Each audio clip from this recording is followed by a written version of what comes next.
Morning on this where I'm living, a bit wintry kind of morning, Friday, 14th of May 2021. So I put a post on my Facebook the other day asking what your concerns were, as in the world, vaccines, money systems, traveling. Like it's whatever is happening in the world is affecting each person. Um, and I did get a couple, just a few very uh, really in-depth questions about that subject, and I still got people. I think all they do is they see the words "What's on your mind," and they don't read anything else that's underneath that, and they just share what is happening to them personally. So I totally get it. Um, we're all on different levels. Some people are more concerned about what's happening worldwide. Some people are only ever going to worry about what's in their own little backyard. And they like to put their head in the sand about bigger things because they can't emotionally handle it. So sometimes, a few people said to me, "How could they be so selfish and just ask about their own personal problems?" But when you look at it, if they are someone who is like that, you're probably not emotionally mature enough to handle thinking on a bigger scale. So it's too much for you, and it's too much for you. It's an overwhelming type of feeling. So you just want to know what's going to happen in your own little backyard and how this is going to affect you personally. And I totally get it. And the more you move up through the spiritual ladder, and the more aware you become, the less you will think just about you and see everything on a much bigger scale. That's part of your journey. So, a couple of questions people ask me about the vaccines. Um, um, when I have connected spiritually to the vaccines, there is different vaccines, obviously, different companies making different vaccines.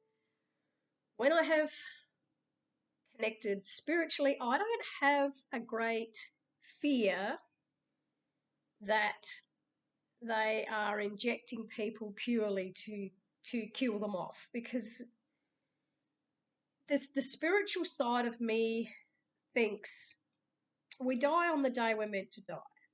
If I caught COVID and I was meant to die on that day, I would die. If I got COVID and I was not meant to die, I would have recovered.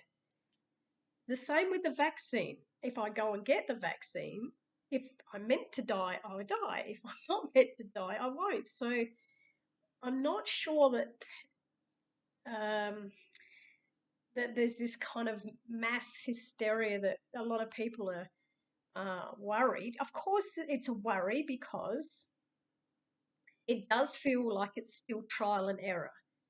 Even though they have um, put in scientific evidence that it's safe to inject into people, um, they haven't really had the time to test that.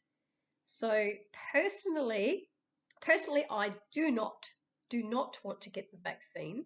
If there's a choice, and we have a choice whether we have it or not, I am choosing at the moment no. But I've only said no. My doctor has said to me, "Would you like to get it?" And I have said no. I just want to wait until there is more um, tests done on it, and to see how it actually really is working. Because I haven't totally ruled it out. I'm just saying, personally, I would like to wait until I don't want to rush into something that I'm not feeling sure about. And if I don't feel sure about something, then I will wait. I always wait. Well, there's no point in making a decision when you're unsure. So anyway, my dad had the vaccine, and my stepmom. They've both had the vaccine. My auntie and uncle have had the vaccine. They're in their 70s and 80s. Um, they had no effects after they had it. See, where my dad and stepmom live is like a retirement village, and everybody in the village went and had the vaccine. So I don't know, there's 260 people in that village. they are still from the programming of when they were growing up. They had the polio vaccine and the measles, mumps vaccines and tuberculosis vaccine. They had all those vaccines back. And before you travelled, you had to have smallpox vaccines. And so they are from that mind frame of that worked in the past. It worked in the past, they've nearly eradicated polio and tuberculosis and smallpox. And so they feel like what they're being told is true from their doctors. They trust their doctors, and that's their programming from all the years that they have been through. And so they are quite happy to go along. And even like my stepmom's daughter, she was saying to her mum, "Don't go and get it, mum. They're putting all this stuff in, you'll get blood clots and you'll die." And but their thought, my dad and stepmom's thought was, well, we've lived a good life. If we die, we die. If we don't, we don't. That's the way that they were thinking. So they're fine. They don't seem to have any after effects at the moment. It's only early days, but we'll just wait and see. So I think somebody asked me when will it become available to everybody. At the moment they're certain categories, or if you have medical problems, then you can go up the ladder sort of thing to get them. But it feels like there's very steady progress of continually letting more and more people who want to have it. I don't feel it will be a compulsory thing. They may do that blackmailing where you can't work at this place if you don't get a vaccine, or you can't travel if you don't get a vaccine.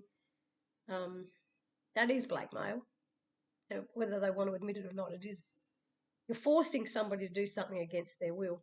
So in that position, it'll be up to each individual person what they're going to choose. But if you just think about, if I go and get the vaccine, is now the time I'm meant to die? Because even if I don't get the vaccine, am I still going to die from whatever I'm meant to die from anyway? So I don't know. It's just too much fear. And now I have another really, really dear friend, which I would like to try and get on video to talk to her.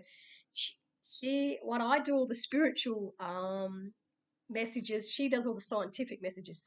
So she'll get information that I see and then go and look at the science side of it. And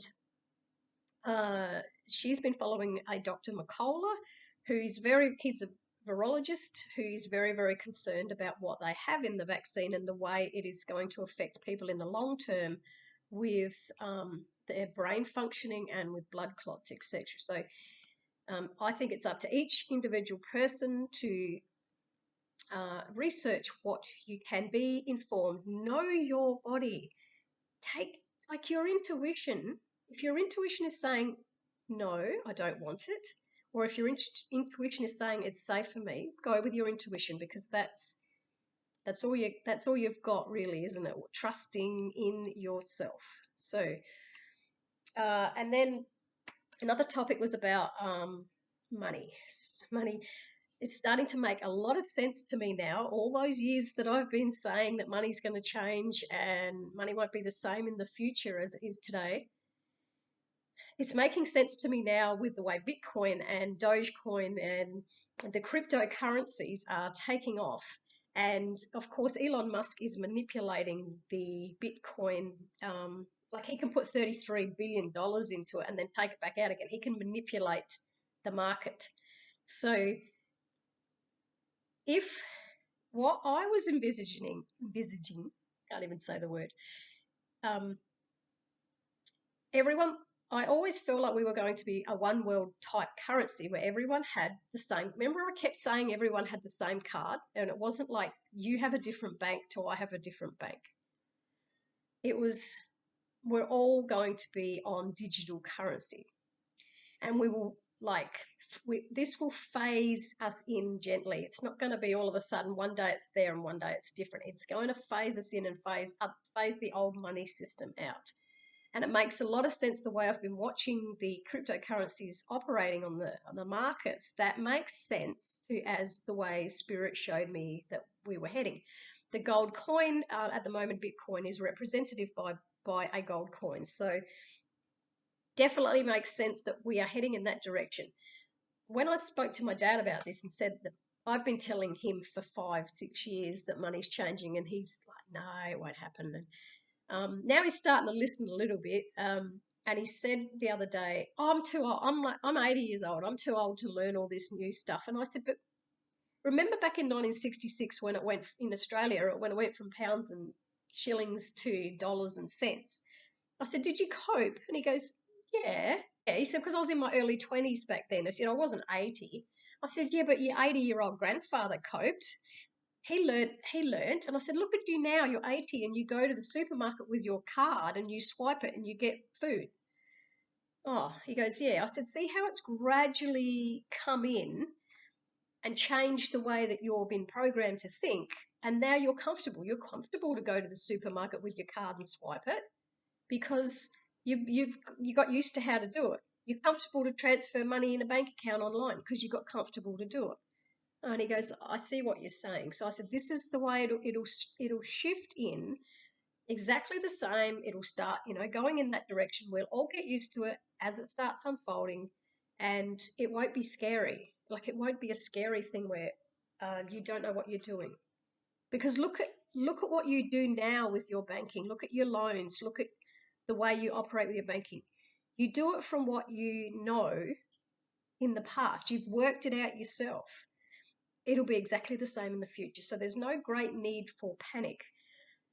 I have continually seen, and I still keep seeing, and it comes through a lot in readings when I'm doing with people, that loans will be very different in the future. And I keep feeling like they're going to be very affordable. Can't get a time frame on when this is. I always said between 2020 and 2025 was most of the massive changes. Loans to me in the future will be, the repayments will be a lot more affordable, so people are not living in this constant cycle of debt where they have to just work and work and work just to pay debt and they're not even enjoying life. And credit, I don't see these credit cards or anything anymore. So it's more like, so let's say we've got money in Bitcoin and we've got money in cryptocurrency, we just use the crypto card to go and buy our groceries. So that's the way it's heading. Still see it the same. Not a lot has changed with that. I get little bits of snippets of things and I just wait to see how they're going to unfold, but I feel fine about it. I don't feel panicked about it. I just, at the moment, I'm not making any rash decisions with money. I still feel like it's a time to just sit quietly and just watch. A few of my son's friends are wanting to race out and buy houses, and that's purely up to them if they should do some research. But if people don't want to research themselves and just want to race out and do something, and then they find themselves in trouble, it's a lesson, isn't it, to have looked into something a little bit closer first. So next one is travel overseas. Somebody asked me, when will there be travel overseas again? I feel like it's late 2022 and 2023 that it's more open. And I do recall in a past video I did where I said they are going to have some form of rule when you travel. So I believe this will be with the vaccine. I also remember I kept saying I feel like people will be able to travel overseas for important family reasons or for work reasons, obviously. It has to be an important reason. If you're just going to go for a holiday, I feel like that's a lot more delayed. That's more delayed than the putting priority of why you have to be there.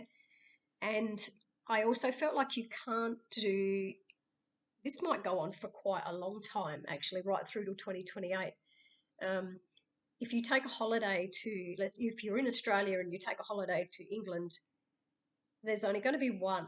It just feels like you can only take one trip a year. You can't go to England in February and then and then in December go, I want to go on another holiday in the same year. For some reason, I don't understand why. I just have this feeling like they will put a restriction on the amount of traveling that you can do when it's leisure. This is not so much business or like if someone had passed in your family and you need to go to a funeral, that's different. The rules feel like they will come in to do with leisure travel, not important travel. So I was asked on my Instagram account by a lady, she's a lovely soul, Sarah, I think her name is. She was concerned about Canada because she's in Canada. When I looked into this, I felt like that their prime minister will remain there until there is an election coming, but it's not like till next year or the following year. Doesn't seem to feel like there's a lot going to change, and I understand how frustrating it is when you feel controlled by governments and you don't feel that you can do anything, because if you want to stand up, and this is the thing that I'm finding with so many really awakened people, they want to stand together and change this, but there's this group here, there's this little group of people that want to go and change everything, and then there's masses back there that don't. They don't want to change anything. And it really occurred to me the other day, if I say to you, are you awake? Do you know what awake means? And do you know what living in a state of awareness means? There's a lot of people that have no idea what that even means. And as soon as I start talking about it, they'll switch the video off and go, oh, this part's boring. All I want to hear about is what's going to happen. Just tell me what's going to happen. Don't tell me stuff where I have to grow spiritually within myself. I don't want to know about that. They're out there. Those people are out there. They just don't want to change. I speak to them on a daily basis. Like my dad's a classic example. I say stuff to him and he goes, I don't want to know about that. I can't do anything about that. That's his growth. And so when you're frustrated and you've got this heightened level of spiritual awareness and you want to change things, and then you look at people out there that couldn't care less, they're only worrying about their own little backyard and what's gonna personally affect them, it gets frustrating. And I had this wonderful vision the other night about they showed me, let's say there's a monk sitting up on a cliff, and there's a monk and he's totally at peace. He is at total peace with nature. And he can feel the sun's rays. He's just quiet. As he breathes in air, his body connects to the earth. And he looks down to a city and he sees someone down there running around like an idiot. They're running here, they're running there. They got to organise this, they got to organise that. They are so densely grounded to their ego and to earth, to the human experience, that they are driving themselves nuts with overthinking, getting into dramas, not being able to feel peaceful with them, not being able to feel happy. They're lost. They don't know what they're doing. And he's up there thinking, why are they even like that? They could level themselves up to where I am and feel this inner peace. But they don't want to. They're not ready, because when you're ready to let go of all that, and then you start looking for ways to better yourself. When you're not ready, you won't look for ways to better yourself. You keep doing the same thing over and over and over and over again. It's just how we are as people. And the person that's down there, who's running around like an absolute idiot, looks up and sees the monk on the hill and thinks, oh, that must be a boring life. He's just sitting up there. He's not creating stuff. They can't even fathom what that feeling of inner peace is, to have nothing. to just be and trust and have nothing. They can't. They've got to have stuff. I've got to go and get that new pair of shoes. I've got to go and get that bag that everyone else has got. I've got to compare myself to everybody else. I've got to look good on my Instagram account. I've got to do this, and I've got to own a house, and I've got to have children. It's programming. We've all been programmed, all of us, even myself included. And as a child at school, I used to despise school, the whole system that we were forced to learn stuff that we didn't want to. Nobody at school taught me how to be a psychic, which is what the clairvoyant. Nobody encouraged that. Nobody brought that out of me. The only thing I got from that was English. My English teachers, I just loved to learn the words and learn to write. Nothing else was of any benefit to my spiritual growth. Nothing like that. No one is ever taught. Kids aren't taught how to learn to accept emotions. All of them learn that it's really okay to have difficult emotions as well as good ones. You don't have to constantly be happy all the time. So, yeah. So that was my thing the other day about the monk and they don't. I feel like the monk's up here and the busy person's down here, and it's only when that person down there starts to get sick of they start to get diseased, they start to get overwhelmed, that's when they go, I don't want to do this anymore. And then they come up here. And that's when they start looking. And I say this all the time to people, if you want to change your mindset, you want to look at things different and you want to learn what it actually is to be aware, you have to do it on a daily basis.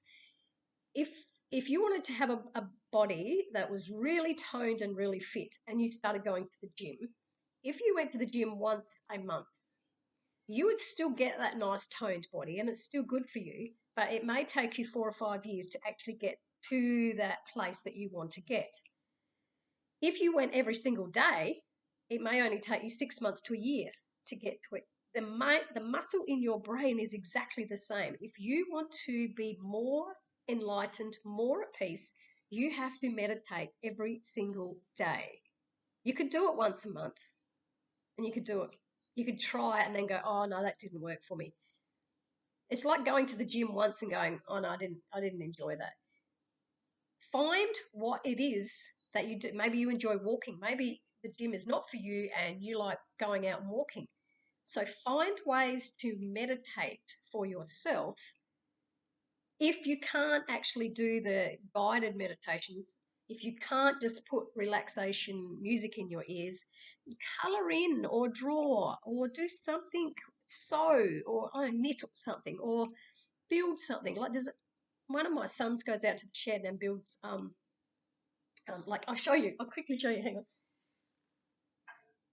He builds these, like he gets all the little bits out of the shed and welds them all together and makes that's like a little man fishing out of steel. So that is his kind of meditation. When he's welding, he's in his own little space, he's being creative and his mind is in tune. So it doesn't always have to be, but you have to do these things regularly. You have to make it part of your life. Not, I'll do it. I tried that once because, if you want to change, that's what you have to do. You're going to have to force yourself to do things. It's kind of like I've seen so many friends of mine that used to be very, very uptight, stressed out mental cases, and they got to that point where it was kind of like, oh, I've had enough of living my life like this. I don't want to be anxious anymore. I don't want to worry about everything. Then they come to me and say, how did you do it? I said, it's meditation. Every time I've been telling someone, I know my dear friend that's watching, I was telling her for like 17 years and she kept not doing it. And then when she finally started doing it, she kind of binge watched everything. She binge watched Abraham Hicks, excuse me. She binge watched so many spiritual talkers, astrologers, everything, and it shifted in her. She said that she just felt her old self going away and this new self coming in. because she was ready for it. She, like 17 years of me telling her she wasn't ready back then. She was ready now. Everybody is going to be ready at their own time frame. So I will, if you come to me and you're ready, I'll give you as much help as I possibly can.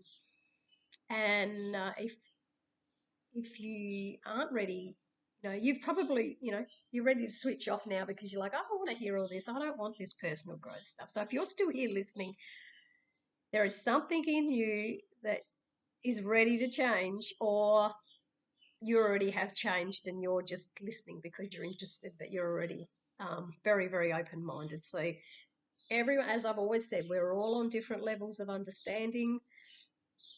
And I'll tell you being aware is living in alignment. It's not trying to control absolutely everything that's going on around you. It's allowing life to just flow. So I have a classic example. This is just in the last 2 days.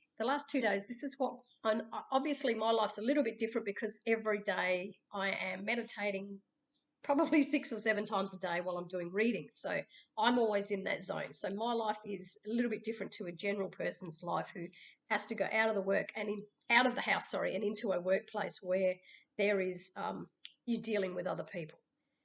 But so like 2 days ago, I picked up my laptop and I thought I need to look at a rental. I just felt like I needed to find a rental unit in the area where I live. Not for me. I knew it wasn't for me. I just thought I'll just check out what's available. So I went onto realestate.com and went straight to this one picture and went, yeah, that's a good place. That's a really good price too. I had no idea what I was looking at it for. I just looked at it, right? Left it, forgot about it. Then a little bit later, that night I said to one of my sons, I was talking about a person, and I said, is so-and-so in a relationship now? And he said, I don't think so. And I went, okay. And he said, why did you ask that? I said, I don't know. Anyway, forgot about that. Then yesterday I had to go to the supermarket, so I've got a really, really long driveway down the side of my house with 2 gates, and my car is behind the gates. So normally I just open the gates, pull my car out, shut the gates, off I go. Yesterday I drove out the gates, round the corner, and realised I didn't shut the gates. And as I'm driving along, because I thought, the supermarket's close to my home, I thought, no, I'll be okay. They'll be okay, because I kind of had a feeling. I was driving and I was thinking, there is a skateboard and a push bike right behind the gates that when the gates are open, you can see them. And I thought, well, it was around school time. A lot of kids walk past my home, and I thought they could just go in there and nick it because kids do that. So as I was driving along, I thought, I'm not going to go home and shut the gates. I'm going to put a protection around my home that nobody walks in down there and takes anything. So I visualized a white light, and I actually visualized if somebody steps on my property, they're going to get an electric shock. So until I get back home again, and then I'll take the energy off. Anyway, I get to the supermarket, bought my stuff, come home. I was only gone probably 15 minutes. When I came home, I come down the driveway, and one of the gates is shut. The other gate was open. One of the gates is shut, and the gate that was shut was hiding the skateboard and the push bike.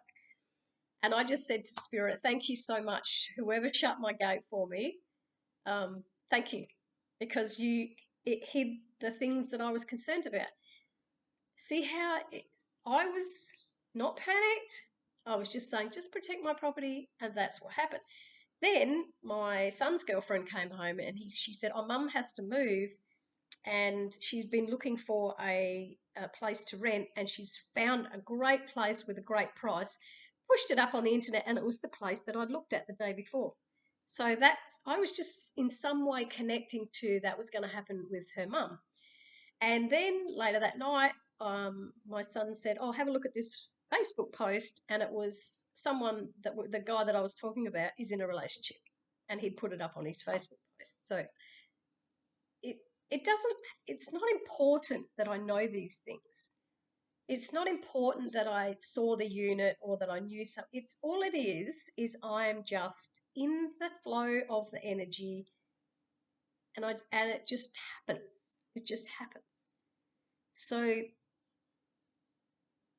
if you may be at different levels of being awake. You might, like when they say the awakened planet, and I hear other people saying the collective. I don't like that word collective because I know so many, like I would say nearly all the people that live in Dad's village, they got no idea what's going on around the world. They're not, they're not, they're still in the program stage. They've been programmed for 80 years how to think. So they're just, they don't open their mind to, well, hang on, am I being told the truth here? When I was in history class in school, is that actually the truth? Like they're not even in that space yet, or probably they don't want to be either. So there is people that when you say you're awake, you're living in a state of awareness. You might be at a level where you're just starting to question everything. Like I'm not sure anymore. I used to just go along with what anybody told me, but now I'm starting to question things. Well, then you might be up in the next, a higher level, and you're starting to go, how has this affected me? Like you start to change the way that you think. And then when you start to change the way that you think, you then move up to another level, and then you start to change the way that you interact with other people.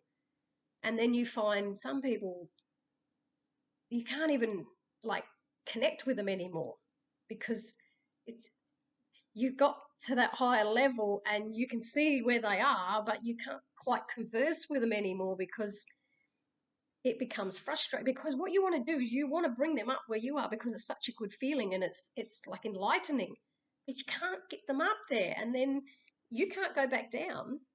It's kind of like if you're on a rung of a ladder and you're up there and you're trying to pull them up the ladder and they can't come up yet, but you don't want to go back down. So I totally understand your frustration when you have become very enlightened and very aware of everything and you are around people that aren't at that stage yet. I totally understand what that feels like. It's up to you to gently bring them in. Like, and it's going to take patience, so much patience to get people to understand. And one of my classic things, I remember years and years and years ago, and I've known this since I was a very, very little girl. And one day I heard Oprah say it, I think on her TV show. She said it, and when she said it, I said, I've been saying the same thing for years.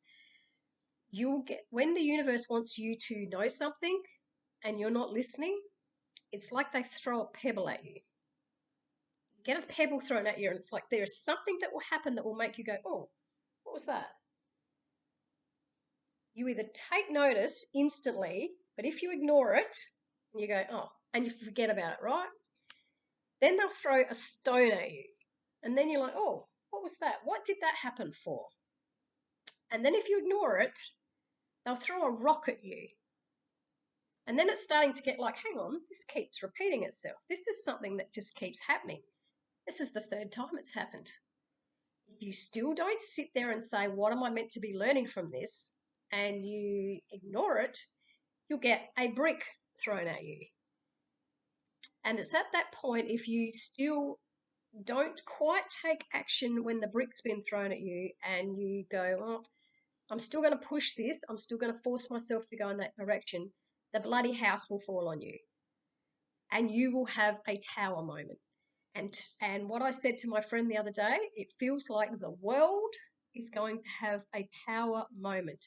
This is where earthquakes and floods will come in because, unfortunately, for those of you that have been awakened and are listening, you're going to have to suffer because of the people that are not awakening and listening.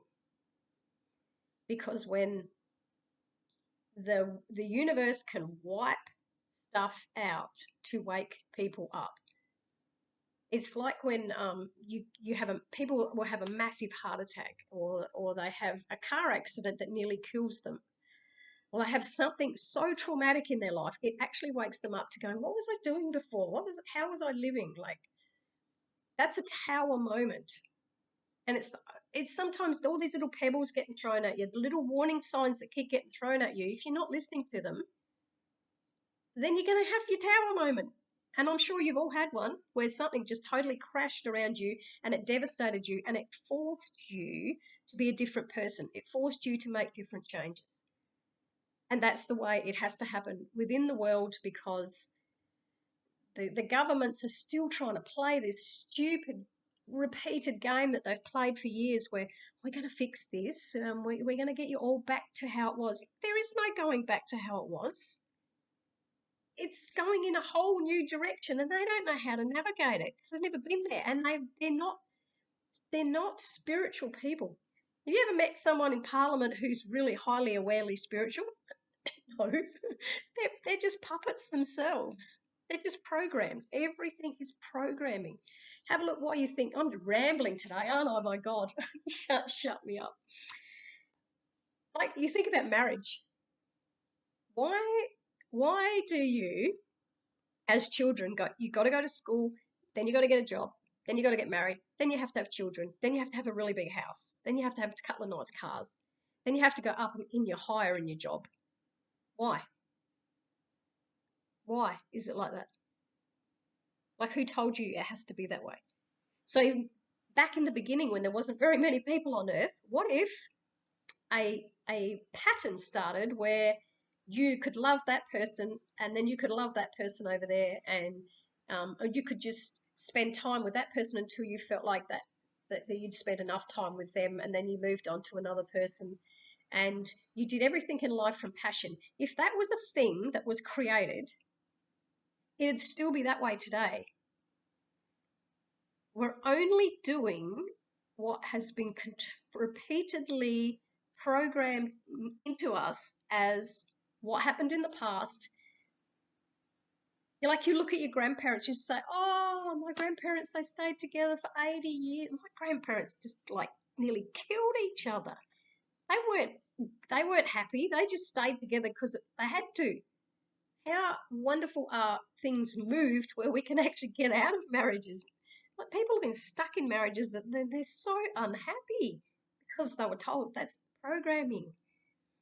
So when you think about what you're trying to do in your life, like what you're trying to create, why are you trying to create that? What are you doing it because it was programmed into you that that's what you have to do? Or are you doing it because it really feels like something in my instinct saying, this is what I want to do. This is what I want to do with my life. And it's bringing me passion, and it's serving other people as well. So really take a deep look about, have you been caught up in that programming? And are you coming out of it? Are you waking up out of it? Or are you happy to stay there? So, oh my God, I don't think I've ever talked this. I do talk a lot anyway, but I've got so much going on in my mind at the moment. It's kind of like this bubbling feeling. And I know there's a few other people that work in my field that have felt that energy of,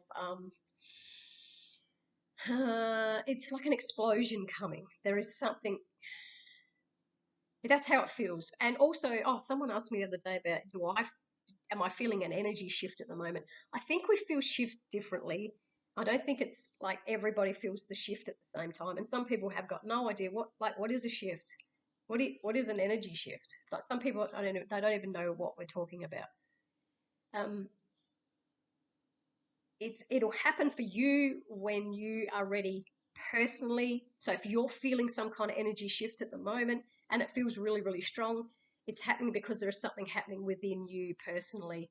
It doesn't necessarily mean it's happening with anyone else. Like, because I haven't, the only energy that I've been feeling lately is like this build up. It's building up, it's building up, it's building up. Like, it's going to explode. It's just going to explode. And I'm just waiting for the explosion. And that's, yeah. So, I'd love to hear your comments. Where do you think you're at? Like, where do you think you're at being aware and awake? Do you feel like you're just starting to awaken? Do you feel like you are lot more awakened than you used to be? Do you feel like you don't want to know about any of that? You want to stick your head in the sand and just play dumb and let everyone else work it out for you because it's too overwhelming for you. Because when your body is trying to emotionally mature you into another level, it'll push you. It'll keep pushing you and pushing you until you get courageous and take a step and have faith. Like, where's your faith gone? Remember when you were a little kid? Remember when you were a little kid, you didn't know where your next meal was coming from, but you knew someone was going to feed you. You look at the bird out there. You look at the birds in the morning. They know there's going to be food out there in the garden for them. They don't plan their next meal. They're not planning lunch while they're eating breakfast. They trust the universe will provide for them. It's just all part of nature. And people, as children, trust. We just trust that it's all. We trust we're going to be cared for. We trust we're going to be fed. We trust there'll be whatever we need will be catered for. And then when it's kind of like when you get into that starting to work, you have to go to work. That program again, you got to go to work to make money to pay your bills to get into that rat race thing. When you get into that stage, you start losing that faith. You're like, oh, now I've got to control everything. Now, and especially when you become parents, I've got the responsibility of another life. I'm going to have to control absolutely everything around me. And to an extent, we have to have that responsibility, but you can still have faith with it. You don't have to lose the faith, and I think that's where they've lost the faith and the trust in living with the universe. If you had two people that were working in exactly the same company, and the boss said, right, I want you both to go home tonight and finish off these reports at home. So one person goes home and they're happy and an alignment person, and they're sitting there typing away. They're not even thinking about dinner or being hungry or anything like that. They're just trusting, I'm going to get this done. I'm just in a calm mood. I'll get this done. And they're not thinking about anything else. And the next minute, someone knocks on their door, a neighbour, and says, oh, I overcooked too much casserole tonight. Here, I thought I'd bring you some. It's a flow, and and then this other person over here who goes home and goes, oh my God, now I've got to do this, and I've got washing to do, and I've got to cook tea, and they get themselves so worked up and so overwhelmed. They then sit there and then they don't even actually get the work done. Their work is, I'll do a little bit and then I'll go and cook some tea and then I'll do a little bit more and then I'll go and do something else, and then their whole life is just scattered. And then they think that person over there is lucky. Oh, you're so lucky. Someone came and brought you a food. No, they're in alignment. You're not. That's how it is.